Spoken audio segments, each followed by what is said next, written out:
I think there's graphite on the ground in the rubble. You didn't see graphite. I did. You didn't.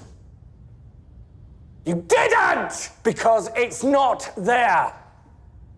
So this is Louis, and now that the haze of coffee-induced mania has worn off, my voice is a little bit shot now because of that, so you'll have to forgive. My voice is a little scratchy. You'll have to forgive it because I recorded an hour-long commentary of me going into like very high-level philosophical concepts. That was a mistake, and it's always a mistake. It was an hour long. I sat down after doing the whole hour-long commentary, and I was like, that was a mistake. So instead, we're going to talk about fucking gaming. Oh, yeah, gaming. It's been terrible this year. I can't begin to tell you how bad it's been, but I got, like, several videos of backlog that I just haven't really been up to recording yet. But eventually I'll get there, or I'll do a stream where I talk about them. But there has just been a deluge of shit. And I'm going to talk about a few of those things right now. Where we're going to start is by saying that the industry is full of beta males.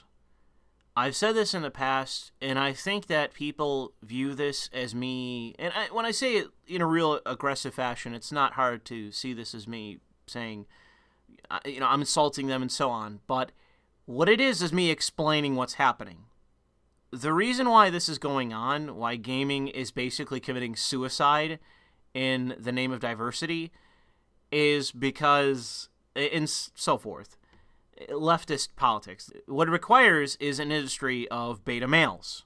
So men who are making these games in large part, not standing up to, likely, the women in the room and their fellow beta males, trying to force this into these products.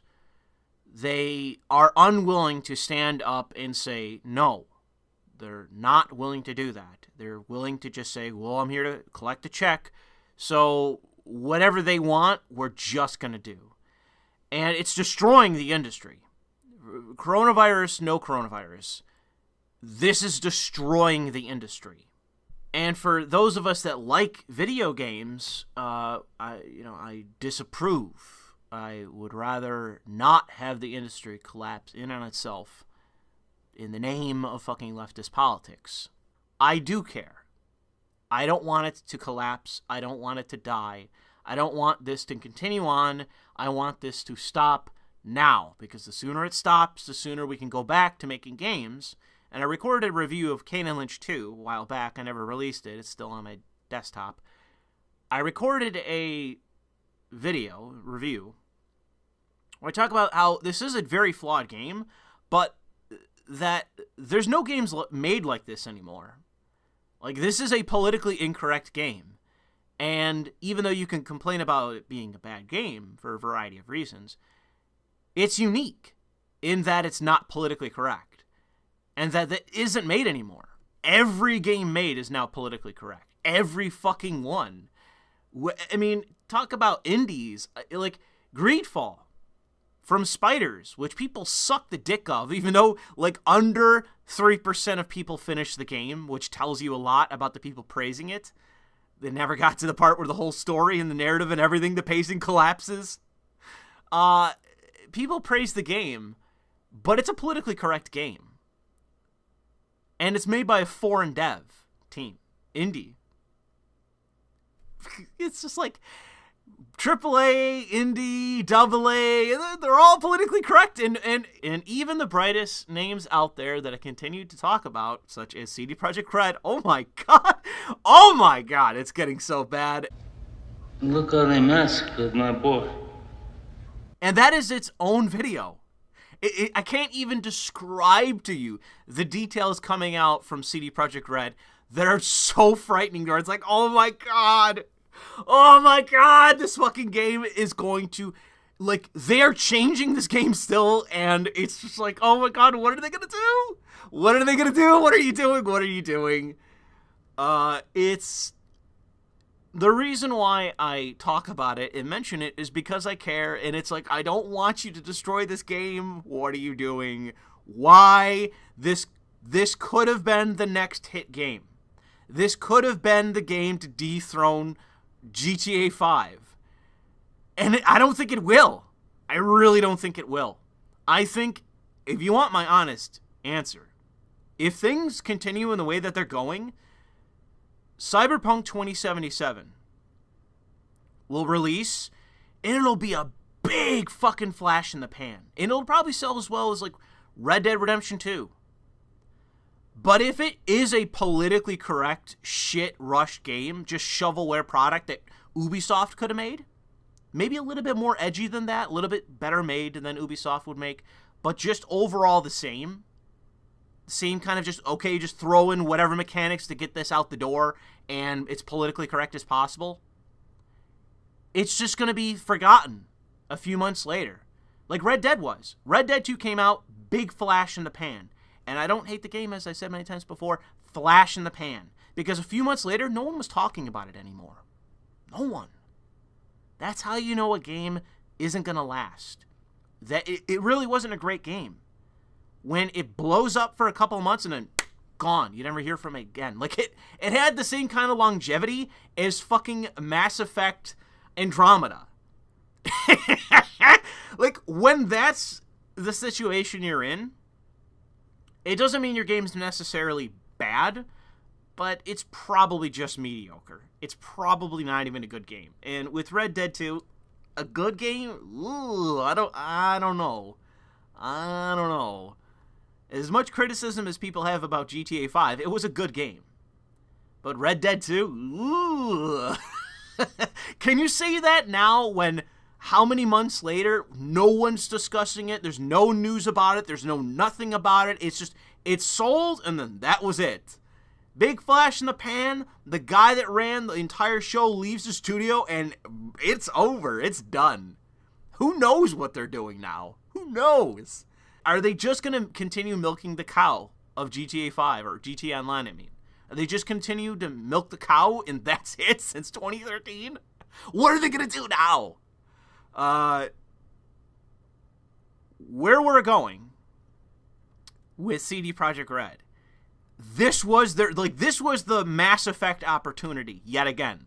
You have the opportunity to take this to the next level.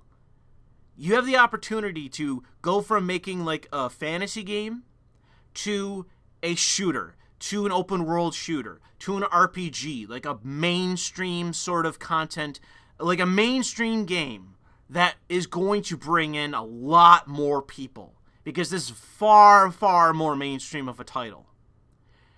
And it takes you from AA Pollock Studio to competing with the big boys, and you're just a dev team. That is next level. But are they going to manage it? I don't think so at the moment. I don't think they have what it takes. Because by all appearances, if the SGWs who are replacing senior members demand changes, everyone in the studio just acquiesces. And that's how you get Mass Effect 3. That's not how you get the GTA 5. You understand? When you compromise and you listen to the SJWs, you make a product that is appealing to less people. And so, therefore, your game is going to sell less, perform less, be received positively by less people. And that is the direction they're heading into. It's its own video, and yet I can't help but tell you about it here. That isn't the point, though. The point of this video is to talk about this article from One Angry Gamer, because this was Billy D, as much as people want to shit on the guy, being in the right entirely. Like, this is such a blow to everyone that would say that this guy at this website is a lunatic, he's an asshole, he's wrong, everything that they would say about him. This article is just a scorching hot bolt against them. It is a blow to them. Because this is finally, just a case in point of what is happening to the industry. There's no denying this. There's no denying that this is happening. It just, in many of these instances, we just don't have the proof. In this case, we do. So let's read this article. Capcom's art director for Resident Evil 3 Remake, Yong-Hee Cho, told Game Informer in a recent interview that the original Jill Valentine design for Resident Evil 3 back in 1999 was designed to capitalize on her sex appeal. He claims that that was not the right direction, so they designed the new Jill for practicality and to be a very strong character. Basically, she was designed for simps and feminists and to turn off straight male gamers. TechRaptor picked out the quote from the latest issue of Game Informer where Cho stated, "There were a lot of discussions internally about that direction. The original design of Jill Valentine was clearly going for sex appeal, but that was not the right direction. This was a very strong character, and it is a character that's going through a lot of adversity, so we wanted to hone in on that and make sure that there is a certain level of believability in what she's wearing, a certain level of practicality. For all the centrists who may have argued that Jill wasn't changed to remove sex appeal, as it was in the original report, by Billy, you now have the art director literally admitting that the original design featuring Jill's sex appeal was not the right direction, even though that has been a fan favorite staple of Jill's design ever since she appeared in the miniskirt and tube top. Previously, producers Peter Fabino and Maso Kawanda had explained that the reason they changed Jill was so that she didn't look so uncomfortable while performing various actions in the game, even though she is a video game character fighting against zombies and a giant deformed penis worm wearing a leather coat and wielding a flamethrower. The art team also decided to model this new Jill on Russian model Sasha Zotova as opposed to going back with Julia Voth, who was probably the most iconic model for Jill Valentine throughout the aughts. Zertova obviously lacks the feminine charm of Voth, combined with making Jill more masculine in her mannerisms and appearance. That's not to mention giving her the kind of foul language that would only be caught on the licentious lips of a Twitter-bred liberal. It really strips away from Jill's overall appeal. But Jill wasn't the only tragedy that suffered in the art department of Resident Evil 3 Remake. The Nemesis was also a victim of the team's less than creative liberties, Cho explained. The first thing I saw was the clothing. It felt strange to be creating a bioweapon and have it wear clothes. Rather than having him wear clothes, we had him wear something synonymous to a body bag, something that that made him more feel like a restrained weapon. At the same time, I wanted to stay true to the original, so the silhouette of the Nemesis still has that iconic look. Unbelievable. So we essentially have a stretched out scrotum with metal files for teeth who happens to be wearing a trash bag.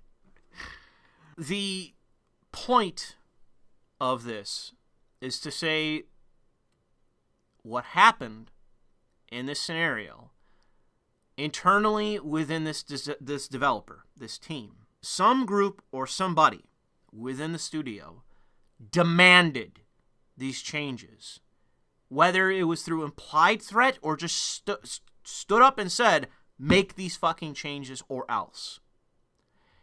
Everyone in the studio acquiesced. Everyone else stood down if they disagreed. And if they did disagree, they may have offered very, very little pushback. The changes were made. And what happened is that the devs, when questioned on the change, at first lied about it. Lied about why. They were asked explicitly, why did you make these changes? And at first, They lied.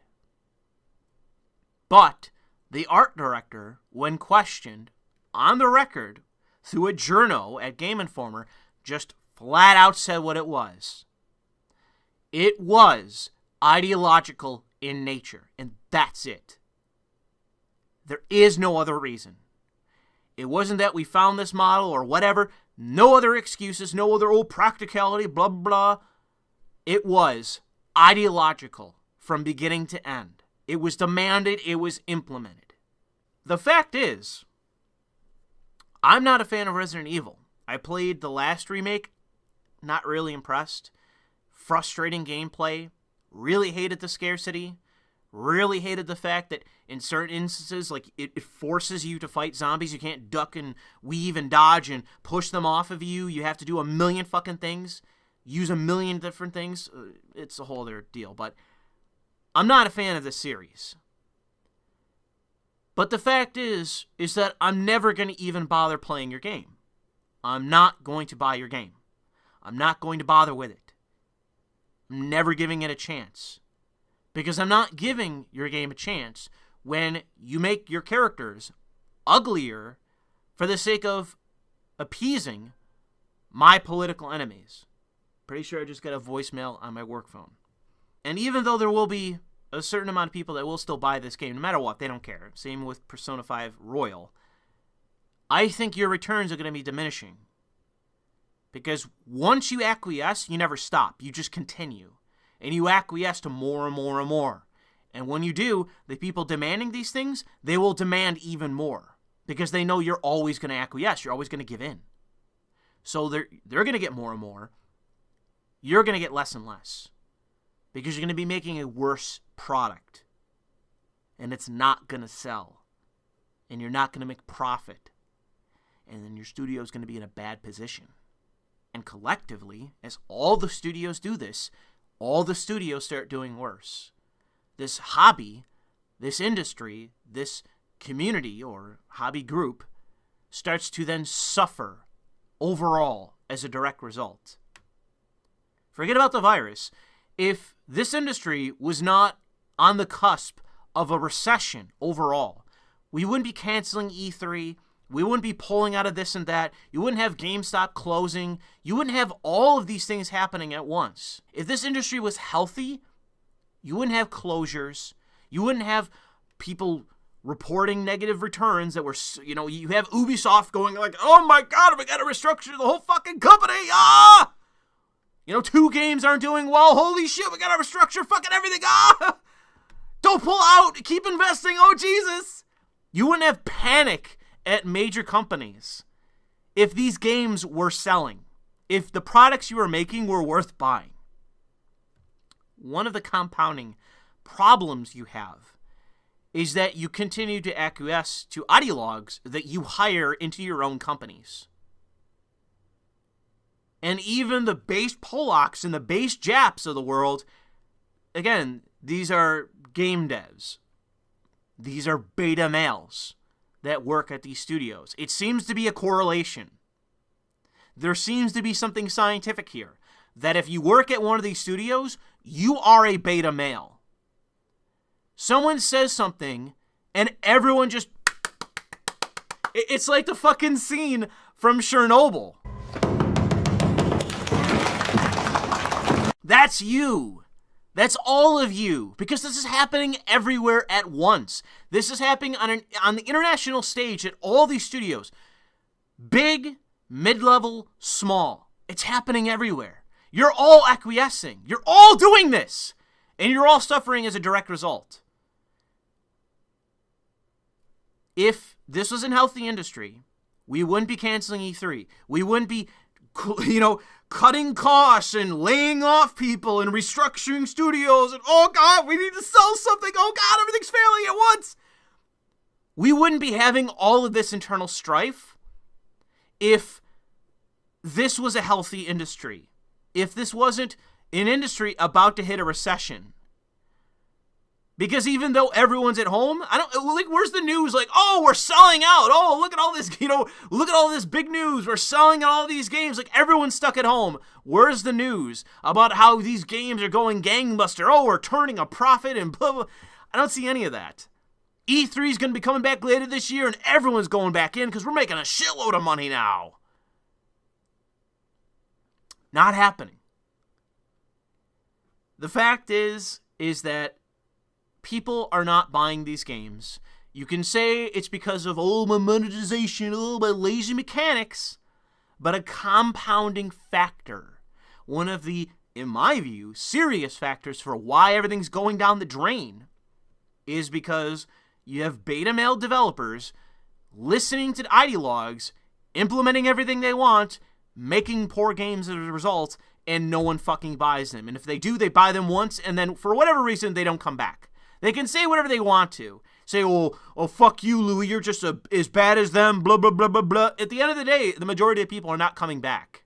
This is an industry that is not in a good position currently. I don't know of any major company that's reporting, like, major profits, and we're buying new studios, and we're buying new IPs, and we're expanding above. It's like every single one of these major devs, and even some mid-level ones, laying off people, restructuring the company, doing all this stuff, relying more on crunch, pushing out games, delaying games, going like, oh god, this game's probably not going to sell good, oh, delay it, we don't know what to do. None of these things would be happening if the industry was in a good position and if people were buying these things. I just don't know why we continue the lie. Why do we continue the lie? Why are we running around promising, oh, we need more diversity and inclusion? Oh, you guys are just sexist and misogynist and blah, blah, blah, blah, racist, blah, blah, blah. Meanwhile, we're going to lie to you to why we're changing your games. Why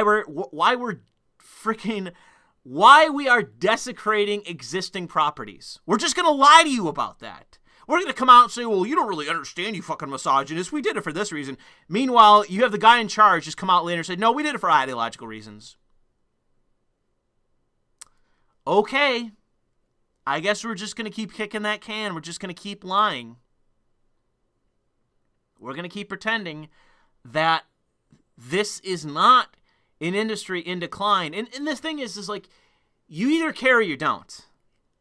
And if you legitimately don't care, like you don't give a shit about this hobby, you think it's lame, you think I'm a fucking loser, you think this is a hobby for losers and incels and basement-dwelling faggots and shit like that, like, if you think this is a hobby for nerds, then fuck off. Go away. Leave us alone. Why are you here? Why are you present? Why are you claiming the identity, well, I'm actually a gamer too, even though I think what you do is for faggots and losers?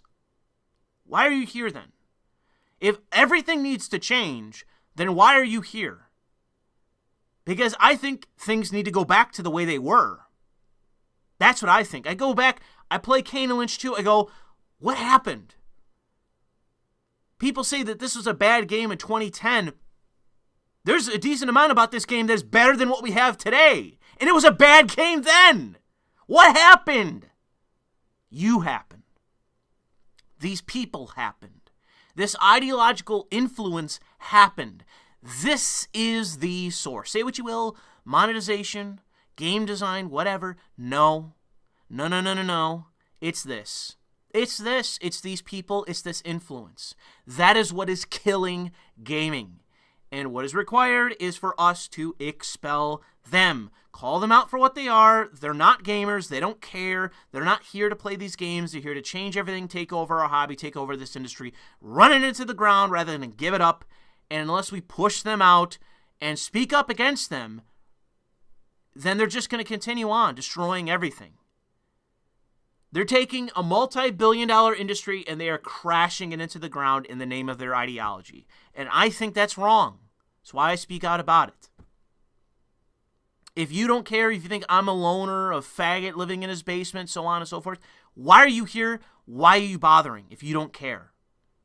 Go away then. You know, it's not just me saying that. Plenty enough people saying that. But I think it is something that is required of us to say that the reason why we speak out is because we do care. We enjoy this. We want these companies to be healthy. We want the employees to be happy. We want all of us to be happy as customers and satisfied as customers, thinking we're getting our money's worth.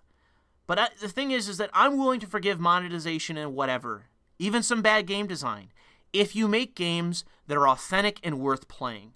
But games that are artificial and just based on a checklist of ideological ends, it's garbage.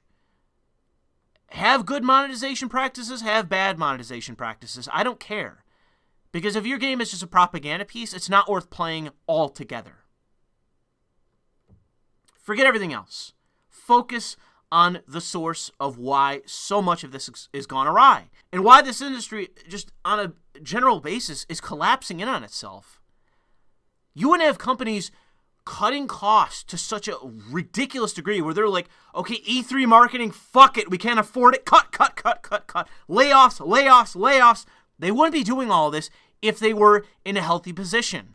It's because so many of them are not in a healthy position. They're not making money. They're not selling games. They're not making profit, so they don't have money to spend. They don't have money to expand. They don't have money to advertise. They have to cut because they're selling less and less. And unfortunately, they seemingly are willing to go down with the ship. And I don't think that, like so many of you, we should just curse them as they collapse. Like, I want them to listen. I want them to understand. I want them to change. I don't want them to collapse. And I think that some of you that are just saying, no, screw them, let them collapse, I think you're making a mistake. I think it's a mistake to allow... Simply stand by and just allow these people to just go on without contradiction, without pressing against it, and just say, no, go ahead and die out. I think that's a mistake.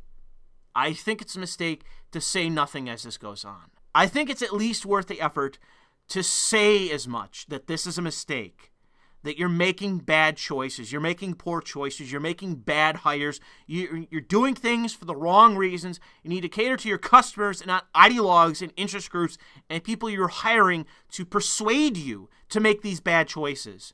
If it requires you to pay these people to tell you to make these changes, you're not doing it for any authentic reasons, you're doing it for artificial reasons. You're just scared and pathetic and beta. Weak. Listen to me. Listen to the customer. Listen to the person that is looking to pay you, not the other way around. I don't want you to pay me. I want to pay you. Sell me. Sell me your good game. Stop listening to the people demanding money from you as to what you do with your artistic products. Listen to me, the customer. The people that we keep you in business. Why don't you listen to us? You're not listening to us. You're listening to ideological fruitcakes. In summary, we're right. I'm right. People like Billy D, even though he needs to compose himself to some degree when it comes to his nonsense that he says every once in a while, he's right. I'm right. We're right. You're wrong. If you disagree with us, you're wrong. If you say we're lying, you're wrong. If you say, no, they have an excusable reason for why they're doing it, you're wrong, they're lying, they're doing it for ideological reasons because they're fucking pussies. Dev teams, top to bottom, beta males. That's why this is happening. If there was anyone among them with any sense, with any balls, they would speak up and say no. But that doesn't happen. This is happening at every fucking major studio, at every middle-level studio, at every lower-end indie studio. This is happening everywhere, all at once. It's killing this industry. It is killing this hobby. And it is taking this billion-dollar industry and putting it into a recession artificially. All you need to do is to say no. No more. No mas. That's it. And it stops. And you can sell something then, or at least have that potential to sell then. But this is going to have, this is a feedback loop. And the more this happens, the more people assume, as I do, that this shit is just in your game. I just assume your game has this. and it makes me less willing to buy it. Not because of you, just because of my own personal bias based on my experience of this being ubiquitous, everywhere and everything. It colors my view of the entire industry, even when you're innocent. And it's not just me that this is happening to. I mean, I forget what it was, but this IGN article, it had to do with censorship of some kind. And I don't remember what it was. Maybe some of you remember this. But even all these like normies at IGN, casual players at IGN, they were lit ablaze. It was all the top-rated comments other than like one. And people were like ripping other people to shreds in the comment section, all saying that this whole industry has lost its mind, that the censorship has finally, to these normies, reached the saturation point where they're sick of it. They've had enough. They know it's present. They know it's a problem. They're tired. They don't want it anymore. What effect do you think it's having on them? It's a feedback loop. More and more people are getting angry. More and more people are sick to the stomach of it, where they've had enough. They've reached their saturation point, and now they're paranoid to what's being put out. So they're less willing to just give you the benefit of the doubt and buy your product and take a chance. All the insider and indie faggots can be all butthurt about GOG implementing their policy or half implementing their policy of just basic, if you want to refund it, you can refund it. The reason why that's necessary now is because everyone's paranoid now. No one's willing to give the benefit of the doubt anymore. And if they see something they don't like, they're going to go, I want my money back. I'm unsatisfied. Money back now. I'm unsatisfied by your garbage product. Money back. Whereas in the past, they might be more forgiving. They're not anymore. It's still the minority. We're getting bigger. The uneasy and unhappy minority is growing. And it's not good for the industry. And it doesn't require us to change. It requires the industry to change. If you want to satisfy your customers, if you want to make them happy and faithful to the industry, you have to give them good products. You have to satisfy them to some degree, to a minimal degree. When you fail at that, they're unhappy, they're unsatisfied, and they're unnerved. They're unwilling to listen to you and take you at your, at what you say. They're going to be a lot more skeptical that you're going to be giving them what is actually in the game, that you're hiding something. You're hiding this manipulation, this propaganda in your games. Because you're willing to lie, as we can all see. So, yeah. That's enough for the time being. I plan on continuing to talk about this so long as it's something we're talking about. But I do think it's worth bringing up and talking about. And it's nothing more than 30 minutes of my time, 30 minutes of your time, and continuing to beat the drum for what I think is necessary. And I'll leave it at that. Thanks for listening.